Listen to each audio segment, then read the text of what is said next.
वनारा माता ने बोलाव गणेश बतावे ले जोसा के राजी खुशी ले जोसा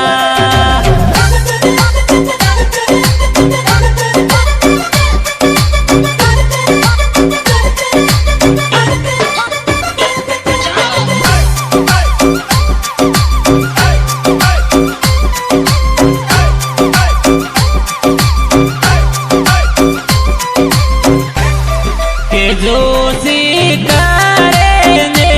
उतवाड़वला ने पुलिया भरावो सा के जोशी करे ने उतवाड़ गड़िया बीती जावे सा के वनारा माता ने बोलाव पुलिया भरावे ले जोसा के जोशी काव कावतरो करे गड़िया वीती जावे सा वीती जावे सा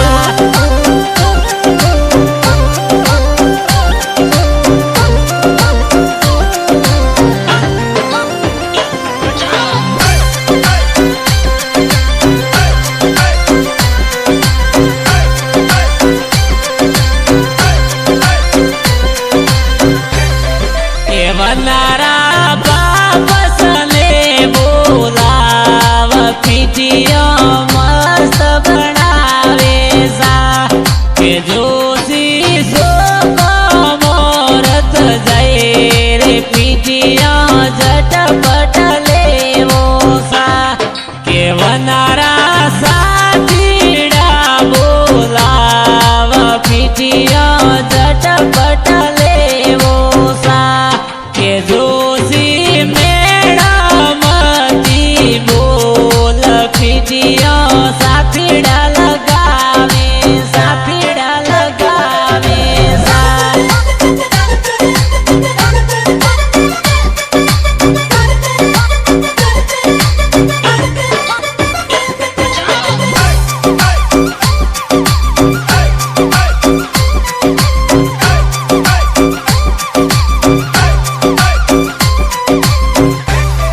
के खवाजी करो ने उतवाल गड़िया बीती जावे सा के जोनिया मेड़मती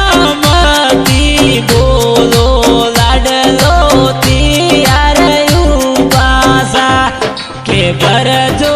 रूपीड़ो राजे भवनारा बापो सन के जोसा के थे तो चिंता मती ना कर जो सबियो काको सने ऊपीसा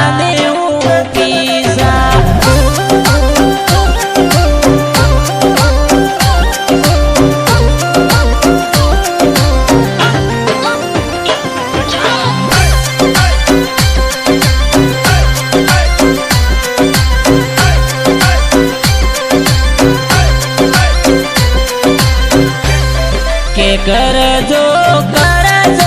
ने उतवाड़ जो नो वेगेरी सड़ावड़ी सा के वनारा बोधव ने बोलाव गाड़ियों पोर सुन लेनी सा के गाड़ियों ऐसा टन ले जो चार चाहे सके ओ पे घुमावो सा के लाडला ने दखली सीट बेरा